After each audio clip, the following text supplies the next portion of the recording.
देवर अंधा था मगर शौहर का चहेता भाई होने की वजह से मैं उसके सारे काम करती। कभी कपड़े बदलती, कभी पास बैठाकर उसकी सारी बातें सुनती। वो भाभी भाभी करके मेरे और करीब हो जाता। लेकिन एक रात उसके कपड़े बदलने लगी तो मेरे होश उड़ गए। जब उस रात देवर मैं शादी होकर अपनी ससुराल आई तो रिश्तेदार खवातीन ने मुझे जहन में बिठा दिया। मेरे सामने ही चारपाई पर मेरा छोटा देवर बैठा टुकर टुकर मुझे देख रहा था और मुस्कुरा भी रहा था। सरसरी सी नजर ही मेरी उस पर पड़ती थी। मुझे ये बात बहुत बुरी लगी कि वो टिकटिकी बांधे मुझे ही क्यों देखे जा रहा है। उस वक्त तो 17 साल का था, अच्छा प्यारा सा लड़का था, लेकिन ऐसी हरकतें। 20 मिनट तक मुख्तलिफ किस्म की खवातीन मेरे पास आती रही और मुझे मिठाई खिलाती रही, लेकिन मेरा देवर ना तो उठकर मेरे पास आया और ना ही मुझसे कोई बात की। बस सामने बैठकर यकटिक मुझे देखे जा रहा था। 2-4 बार मेरी उस पर नजर पड़ी तो मैंने उसे खुद को देखते हुए ही पाया। मेरे दिल में सोचा, बड़ा ही बेशर्म लड़का है। बड़ी भाभी तो माँ और बड़ी बहन जैसी होती है, इसे जरा शर्म नहीं, ये कैसे सबके सामने मुझे ही तके जा रहा है। अब मैं माथे पर बल डाले उसे घूरने लगी, लेकिन अजीब पागल था, बस मुझे ही देखे जा रहा था और मुस्कुराए जा रहा था। मुझे उसके यूं मुस्कुराने पर गुस्सा आने लगा था।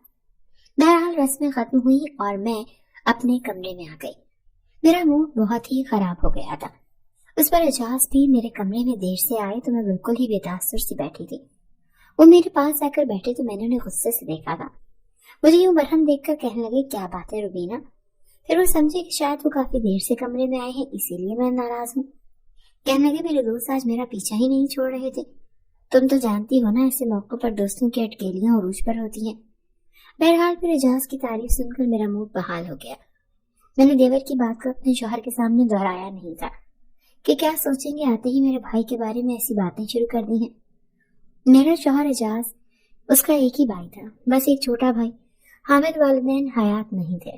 घर में इस वक्त मैं, मेरा शौहर और हामिद था। सुबह जब मेरी आंख खुली तो एजाज कहने लगे कि आज का नाश्ता मैं बाजार से ही ले आया हूँ, लेकिन देखो मेरे घर पर कोई खवातीन नहीं है जो तुम्हारे नाज नखरे उठाए। वो कहने लगे कि इसीलिए आज की मेहमान नवाजी तो मैंने निभा दी है, लेकिन कल से सब कुछ तुम्हें ही संभालना पड़ेगा।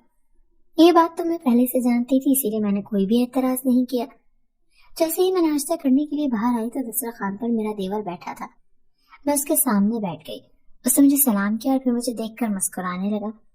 जब एजाज दस्तरखान के पास आए तो मेरे बजाय हामिद के पास बैठ गए। उसकी प्लेट में चने डाले और नान तोड़कर अपने हाथ से खिलाने लगे। ये देखकर मुझे बड़ी हैरत हुई और इससे ज्यादा हैरत मुझे ये हुई कि हामिद अब भी सामने बैठा मुझे ही देखे जा रहा था।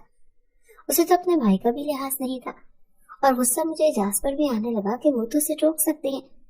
और फिर ये भी मुझे अजीब लग रहा था कि एजाज उसे खुद क्यों खाना खिला रहे हैं। वो 17 साल का लड़का था कि खुद नहीं खा सकता था। मैंने कहा, एजाज हामिद खुद भी तो खा सकता है, आप अपना नाश्ता करें। मेरी बात सुनकर वो कहने लगी, रुबीना हामिद अंधा है, देख नहीं सकता। ये सुनना था कि मेरा निवाला हाथ में ही रह गया। मैं बड़ी हैरत से उसे देखने लगी। अच्छा खासा खूबसूरत लड़का था, उसकी आंखें भी ग्रीन कलर की थी, बेहद खूबसूरत थी। मुझे न जाने क्यों बड़ा ही दुख और अफसोस हुआ था कि उसकी आंखों में नूर नहीं था, वो देख नहीं सकता था। और कल से मैं न जाने दिल में उसे कितना बुरा भला कह चुकी थी। एजाज के चेहरे पर संजीदगी सी थी। कहने लगी कि हामिद बचपन ही से अंधा है, देख नहीं सकता। इसका बहुत इलाज करवाने की कोशिश की, लेकिन डॉक्टर कहते हैं कि ऑपरेशन से भी कोई फायदा नहीं है। एजाज कहने लगे, इसके सारे काम मैं ही करता हूँ, लेकिन अब ये तुम्हारी जिम्मेदारी है। तुम इसे अपना छोटा भाई समझकर इसके सारे काम किया करो। मैंने कहा, ठीक है, लेकिन मुझे बेहद अफसोस हुआ ये सुनकर। माशाल्लाह से हामिद दिखने में कितना खूबसूरत है। क्या ही अच्छा होता कि ये देख भी सकता। मेरी बात पर हामिद की आंखों से आंसू छलके थे। कहने लगा, भाभी मेरी बड़ी ख्वाहिश थी कि मैं आपको देखता, लेकिन देखे मेरी बदकिस्मती, मेरी एक ही भाभी है और मैं उसे भी नहीं देख सकता। कुछ देर पहले जो मेरे दिल में हामिद के लिए नफरत के जज्बात थे वो अब हमदर्दी में बदल चुके थे। लेकिन मेरे होश तो उस वक्त उड़े जब एजाज ने अपनी ड्यूटी ज्वाइन की। जब वो ड्यूटी पर जाने लगे तो कहने लगे कि हामिद को खाना भी तुम ही हाथ से खिलाओगी और कपड़े भी तुम ही पहनाओगी। खाने का तो सुनकर ठीक था, लेकिन कपड़े, ये सुनकर तो मेरा दिमाग थोड़ा सा चकरा गया था। मैंने कहा, एजाज ये गैर मुनासिब सी बात है, मैं कैसे उसे कपड़े बदलवा सकती हूँ। कहने लगे कि छोटे भाइयों की तरह समझो उसे। यार अपना ऑफिस के काम संभालो या उसे संभालो, बहरहाल तुम खुद मैनेज कर लेना। ये कहकर वो चले गए। मैं बेहद परेशान थी, अभी सोच ही रही थी कि क्या करूं क्या नहीं, जब मुझे हामिद के कमरे से पुकारने की आवाजें आई। वो भाभी भाभी कहकर पुकार रहा था। मैं उसके कमरे में गई तो वो पैंट और बनियान पहने खड़ा था। कहने लगा कि ये शर्ट मुझे पकड़ा दे। न जाने भाई ने कहाँ रख दी है, पूरे बेड पर हाथ मार मार कर देख चुका हूँ, लेकिन समझ ही नहीं आ रही। उसकी शर्ट बेड के किनारे पर लटकी हुई थी। मैंने वो शर्ट उसे पकड़ा दी। उसने शर्ट पहन तो ली, लेकिन बटन वो आड़े टेढ़े बंद कर रहा था। मजबूरन मुझे ही आगे बढ़ना पड़ा। मैंने कहा तुम छोड़ो, मैं तुम्हें बटन बंद करके देती हूँ। मैंने उसकी शर्ट के बटन बंद किए तो वो खुश हो गया। कहने लगा मेरे बाल भी बना दे भाभी। मैंने ड्रेसिंग से कंघा लिया और उसके बाल भी बना दिए। फिर कहने लगा मुझे अपने हाथ दे। मैंने कहा वो क्यों? कहने लगा दे तो। मैंने डरते डरते उसे अपना हाथ दिया। ये सोच रही थी कि वो क्यों मेरा हाथ पकड़ना चाहता है। उसने हाथ अपने दोनों हाथों में ले लिया। कहने लगा आपका बहुत बहुत शुक्रिया। ये कहकर उसने मेरा हाथ छोड़ दिया। आपको देख तो नहीं सकता, लेकिन महसूस तो कर सकता हूँ, इसलिए आपका हाथ पकड़कर महसूस करना चाहता था कि भाभी कैसी होती है। मुझे तो माँ की मोहब्बत भी नसीब ना हुई। बहुत छोटा था जब मेरी वालिदा का इंतकाल हो गया। वालिद अभी 2 साल पहले ही फौत हुए हैं। जब तक मेरे वालिद जिंदा थे तो वही मुझे संभालते थे, लेकिन इसके बाद मेरी सारी जिम्मेदारी इजाज भाई पर आ गई। और शादी के बाद आपने भी चंद दिन अच्छे नहीं गुजारे कि मेरा बोझ आप पर पड़ गया। वो बड़ा अफसरदा सा ये कह रहा था। मैंने कहा तुम किसी पर बोझ नहीं हो, और मुझ पर तो बिल्कुल भी नहीं। मेरी बात पर वो मुस्कुराने लगा। कहने लगा आप बहुत अच्छी हैं, मेरा इतना ख्याल रखती हैं। लेकिन जैसे जैसे वक्त गुजरता गया मेरे देवर हामिद की हरकतें कुछ अजीब सी होने लगी। वो मुझसे बहुत ज्यादा बेतकल्लुफ सा होने लगा था। अब तो मुझे खुद पुकार कर कहता कि मुझे शर्ट पहना दे, मुझसे बटन सही से बंद नहीं होते। कभी कहता कि तौलिए से मेरे बाल खुश कर दे। ये काम तो वो खुद भी कर सकता था। मुझे तो लगा था कि बस एक देवर है और एक शौहर, मुझे तो घर में कोई काम ही ना होगा।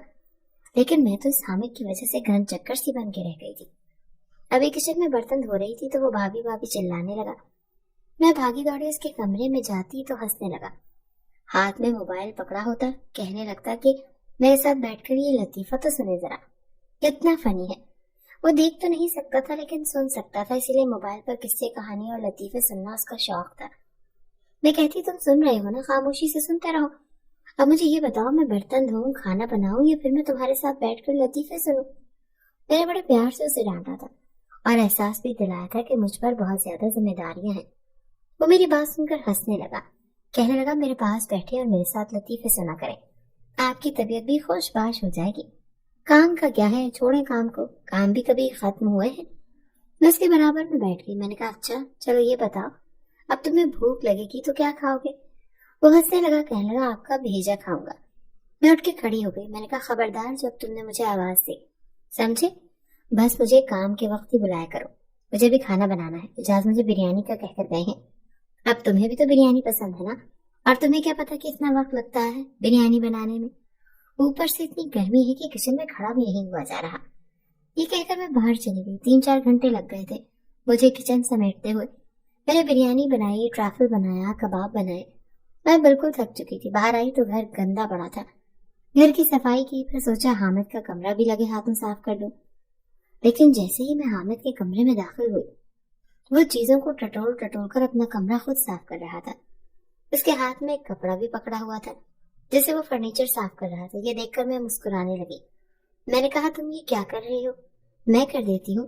मैंने उसके हाथ से कपड़ा छीना और वो कहने लगा नहीं आप थक जाएंगी। मुझे बहुत बुरा लग रहा है कि सारे काम भाई ने आपके सर पर डाल दिए हैं। भाभी ऐसा करें, मुझे बता दिया करें, छोटे मोटे काम मैं कर सकता हूँ, मैं कर लिया करूंगा। वो बड़ी संजीदगी से और फिक्रमंदी से कह रहा था। मैंने कहा कुछ भी करने की जरूरत नहीं है, तुम बैठे रहो।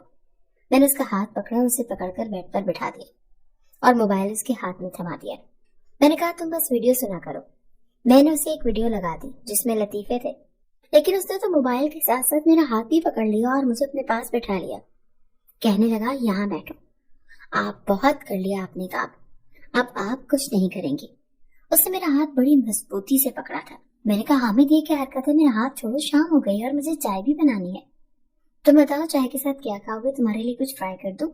कहने लगा कुछ नहीं खाऊंगा, आप मुझे अपने साथ किचन में लेकर जाएं, बस मुझे बताएं कि चाय कैसे बनाते हैं।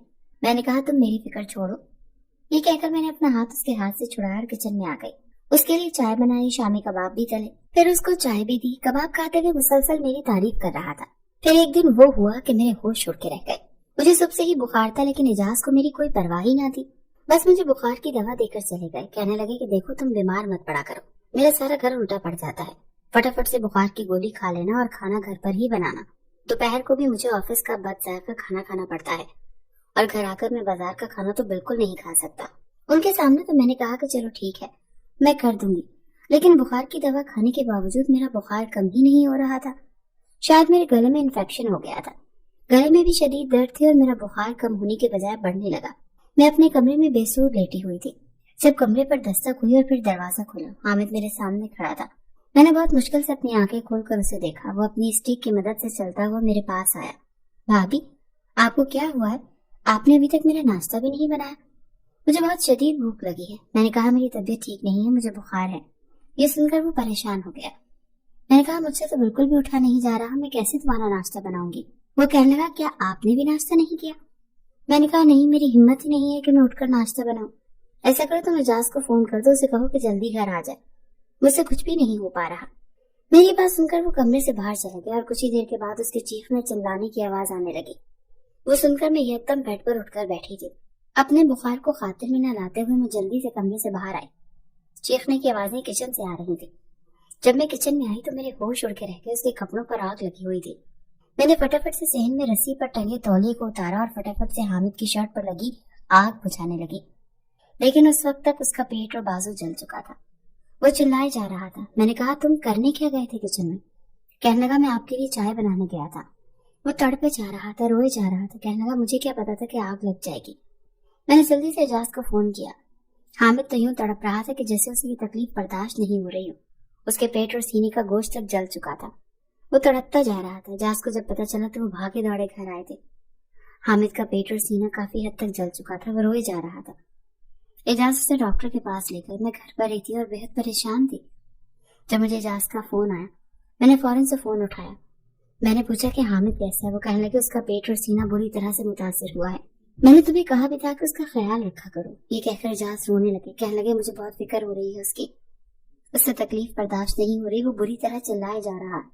मैंने कहा मुझे बुखार था, मुझे क्या मालूम था वो कब किचन में चला गया। आंसू तो मेरे भी बह रहे थे। एजाज कहने लगे मैं हॉस्पिटल में ही रहूंगा, तुम मेरा इंतजार मत करना। मैंने कहा ठीक है। मुझे लगा सुबह तक हामिद को अफाका हो जाएगा और वो ठीक हो जाएगा, फिर घर आ जाएगा। मैं उसका बहुत ख्याल रखूंगी, वो चंद ही दिनों में भला चंगा हो जाएगा। लेकिन जो खबर मुझे सुबह सुनने को मिली, मेरे तो होश उड़ के रह गए। एजाज ने कहा हामिद हम में नहीं रहा। ये सुनना था कि मैं रोने लगी। मैंने कहा एजाज ये आप क्या कह रहे हैं? उसको तो बस जरा सी आग ही तो लगी थी, ऐसे कैसे कुछ हो सकता है? वो कैसे मर सकता है? मैं रोए जा रही थी। रो तो एजाज भी रहे थे।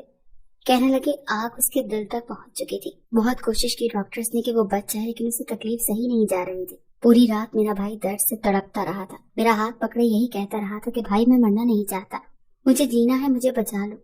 अभी तो बहन जैसी भाभी मिली है मुझे, लेकिन वो जा चुका था। ये सदमा हम दोनों मियाँ बीवी के लिए बहुत बड़ा था। मुझे अक्सर घर में हामिद की भाभी भाभी पुकारने की आवाजें आती थी। मैं भागकर जब उसके कमरे में जाती तो खाली कमरा देखकर मैं फूट फूट कर रोने लगती। कभी मुझे लगता कि वो हंस रहा है और कह रहा है कि भाभी छोड़े सारे काम, मेरे पास आकर बैठे। मैं आपको लतीफा सुनाता हूँ। चंद माह बाद में उम्मीद से हुई थी। एजाज मेरा बहुत ज्यादा ख्याल रखने लगे थे, लेकिन ये पूरा अरसा भी मैंने हामिद की याद में रोते ही गुजार दिया था। वो बिल्कुल बेजरर सा इंसान था और मेरा बहुत एहसास करता था। मैं खुद को कोस रही थी कि काश मैं उठ जाती, नाश्ता बना लेती तो वो यूं न जलता। मेरे घर बेटा पैदा हुआ था। एजाज बहुत खुश थे। कहने लगे नाम तुम अपनी मर्जी का इसका रखो। मैंने कहा मुझे इसका नाम हामिद रखना है। मेरी बात सुनकर एजाज की आंखें भी आपदीदा हो गई थी। मैंने उस बच्चे को सीने से लगा लिया। मैंने कहा अल्लाह ताला ने हमें दूसरा हामिद दे दिया है।